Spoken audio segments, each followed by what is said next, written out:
Hello friend, এসেছি নতুন একটা ভিডিও নিয়ে। এই ভিডিওতে কিল বিল সোসাইটি সিনেমাটা আমার কেমন লেগেছে তো সেটা নিয়ে তোমাদের বলবো।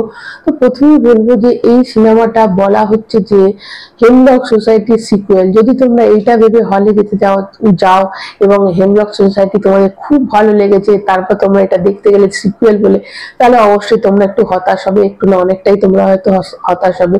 কিন্তু তোমরা যদি অ্যাজ এমনি নর্মাল একটা সিনেমা তোমরা দেখতে চাও, তাহলে তোমাদের সিনেমাটা মোটামুটি খারাপ লাগবে না। এবার বলি গল্পটা খারাপ দিক এবং কি ভালো দিক আছে। দেখো, ভালো দিক বলতে গল্পটা দেখো, সৃজিত মুখার্জি এমন একজন ডিরেক্টর, সে তার সিনেমেটিক যে আইডিয়া গুলো সেটা খুব সুন্দর ইউটিলাইজ করতে পারে, খুব সুন্দর ফুটিয়ে তুলতে পারে।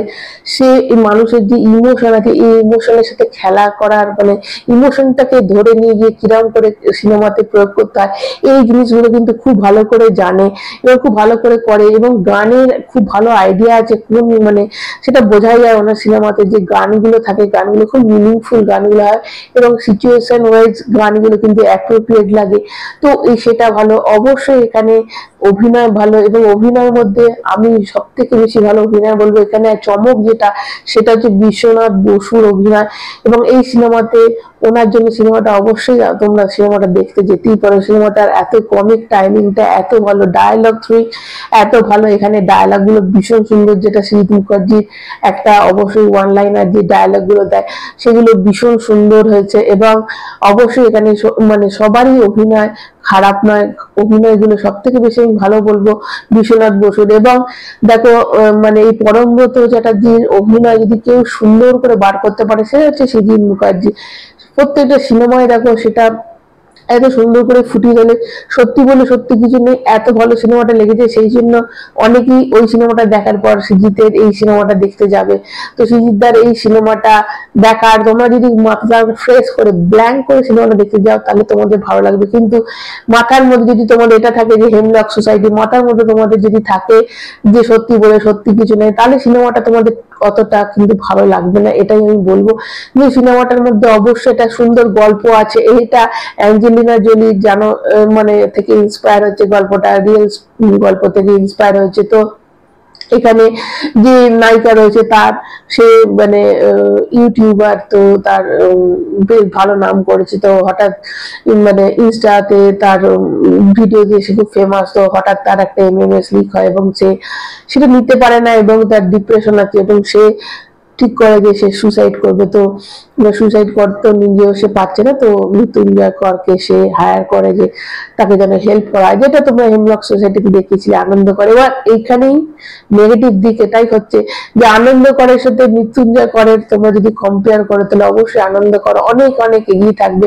এবং এখানে যদি তুমি নায়িকার সাথে মানে আগে আমাদের কোয়েল মল্লিকের সাথে যদি তুলনা করো তো অবশ্যই তোমরা হতাশ হবে। কেন কোয়েল মল্লিকের যে কষ্টটা তোমরা দেখেছিলে, যে কষ্টটা, হ্যাঁ একটা মানুষ যখন ডিপ্রেশনে ভুগে তখন সে যখন মৃত্যু চায় তখন তো তার অন্য আর কিছু ভালো লাগে না বলে সে মৃত্যুর দিকে যায় এবং সে নিজে পারে না, তখন সে আনন্দ করকে হায়ার করে। তো এইখানে নায়িকার যে মৃত্যু হতে চাইছে সে আর ভালো লাগছে না, কিন্তু এই যে ভালো লাগছে না তার জন্য সে যা যা মানুষ একটা করে, যে তার ডিপ্রেশন যখন থাকে তার মানুষের যে সিমটম গুলো থাকে, এখানে কিন্তু নায়িকার মধ্যে কোনো সিমটম বিশেষ করে ছিল না। এটাই তোমাদের অতটা ইন্টারাক্ট করতে পারবে না নায়িকার সাথে, যে সে যে মৃত্যু হতে ওখানে কি ওখানটা এমন একটা দেখিয়েছিল এবং তারপর যে প্রসেসের মধ্যে দিয়ে তাকে যে মৃত্যুটা ভালো নয় এই যে প্রসেসের মধ্যে দিয়ে গেছে। তো সত্যি করে যারা ডিপ্রেশনে এই সময় ভুগেছিল তারা কিন্তু এই সিনেমাটা দেখে অনেক নিজেদের পরিবর্তনও করতে পেরেছিল। আমি হেমলক সোসাইটির কথা বলছি, কিন্তু এইখানে তোমরা সেই জিনিসটাই কিন্তু পাবে না। এইখানে যদি তোমরা নায়িকার সাথে ইন্টারাক্টটা সেইভাবে করতে পারবে, কারণ নায়িকা এমন অনেক কিছুই করছে যা দেখে তোমাদের মনে হবে যে এর মৃত্যুর মানে যে মরতে চায় সেটা তোমাদের মনেই হবে না সে মরতে যায়। কেননা নায়িকা এমন অনেক কিছুর মধ্যে দিয়ে যায় যে কোনো মানুষ মরতে যেতে চাইলে সেই সবের মধ্যে দিয়ে যাবে না। তো এইটাই সেটা ঠিক মতো প্রেজেন্ট করতে পারেনি, এটাই কোথাও লাগছে যে সৃজিত মুখার্জি এইখানেই ফেল করে গেছে। এবং ফার্স্ট হাফ ভীষণ সুন্দর গল্প, ভীষণ সুন্দর গল্প, এবং সেকেন্ড হাফে কোথাও গল্পটা যেন ছড়িয়ে গেছে। ব্যাপারটা হচ্ছে যে সেকেন্ড হাফে অবশ্যই এখানে ডায়লগ সবকিছুই ভালো, এবং আমি আলাদা করে আবার বলবো যে বিশ্বনাথ বসু ভীষণ সুন্দর অভিনয় করেছে, তার জন্য কিন্তু তোমরা সিনেমাটা অবশ্যই দেখতে যেতে পারো। অবশ্যই এখানে পরমব্রত ভালো অভিনয় করেছে, তার জন্য তোমরা সিনেমাটা দেখতে যেতে পারো।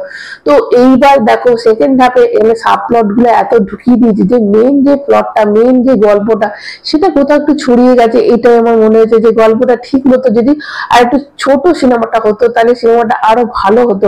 মানে গল্পটা কোথাও একটু মানে তখন তোমাদের সেকেন্ড হাফ দেখতে দেখতে কোথাও মনে হয় সিনেমাটা অনেক বড় হয়ে গেছে। তো এই যে ফিলটা দেখো, একটা সিনেমা যখন আমরা দেখি তখন কোথা দিয়ে সময় কেটে যায় আমরা জানি না, ওই গল্পটার মধ্যে আমরা ঢুকে যাই, ওই ইমোশনটার মধ্যে আমরা ঢুকে যাই, এবং যে জিনিসটা হচ্ছে সেটা জানি ভুল হচ্ছে, তবুও আমাদের সেই জিনিসটার মধ্যে ঢুকে যায় সেরাম করে, যাতে সেই ভুলটাকেই আমাদের ঠিক মতো হয়। অভিনয় তো সেটাই, যেটা একটা মানে একটা স্ক্রিপ্টেড জিনিসটাকে আমাদের সামনে এমন করে প্রেজেন্ট করা হয় যাতে আমরা বুঝি যে হ্যাঁ এটা রিয়েল হচ্ছে। তো সেই জায়গাতে সেকেন্ড হাফটা কোথাও ফেল করে গেছে, এবং সেকেন্ড হাফটা পুরো বোরিং লেগেছে। যে সেকেন্ড হাফটা এত সাবপ্লট ঢুকিয়ে দেওয়া হয়েছে, এবং এরকম না যে অভিনয় কারো বাজে হয়েছে, কিন্তু সাবপ্লটটা সেকেন্ডে কোথাও যেন একটু গন্ডগোল গেছে। সেকেন্ড হাফটা ফার্স্ট হাফটা কিন্তু জবরদস্ত আছে, সেকেন্ড হাফটা কোথাও যেন একটু মানে ধেরিয়ে গেছে। তো সেই জায়গায় সৃজিত মুখার্জি এখানে ফেল করে গেছে। তো অবশ্যই সৃজিত মুখার্জি একটা সিনেমা দারুণ হয়, তারপরে সিনেমাটা আবার সৃজিত মুখার্জি একটু খারাপ হয়ে যায়। নেক্সট সিনেমা অবশ্যই সৃজিত মুখার্জি আবার ভালো আসবে সেটা আশা করি। এবং এই সিনেমাটা কিলবিল সোসাইটি, যদি হেমলক সোসাইটি ভেবে তোমরা দেখতে যাও তাহলে একদমই যেও না। এমনি একটা ভালো ফ্রেশ সিনেমা দেখতে যাচ্ছ, এই ভেবে তোমরা গেলে হ্যাঁ অনেক কিছু তোমরা কিছু জিনিস তো পাবে। বিশ্বনাথ বসুর অভিনয় তোমরা পাবে, পরমব্রত চট্টোপাধ্যায়ের অভিনয় তোমরা পাবে অবশ্যই, এবং কিছু তো জিনিস ভালো অবশ্যই আছে। তো এই হচ্ছে আমার মত। দেখো তোমাদের সময় যদি থাকে, তোমরা যদি দেখতে যেতে চাও তো অবশ্যই দেখতে পারো। এটা ওয়ান টাইম ওয়াচ একটা সিনেমা। সেকেন্ড হাফটা কোথাও একটু গন্ডগোল আছে, তো সেই ভেবে তোমরা দেখতে যেতে পারো।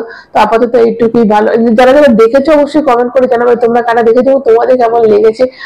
আর আমার যদি রিভিউ তোমাদের ভালো লেগে থাকে তাহলে অবশ্যই একটা লাইক দেবে, চ্যানেলটা সাবস্ক্রাইব করবে। সবাই ভালো থাকে, এখনকার মতো টাটা।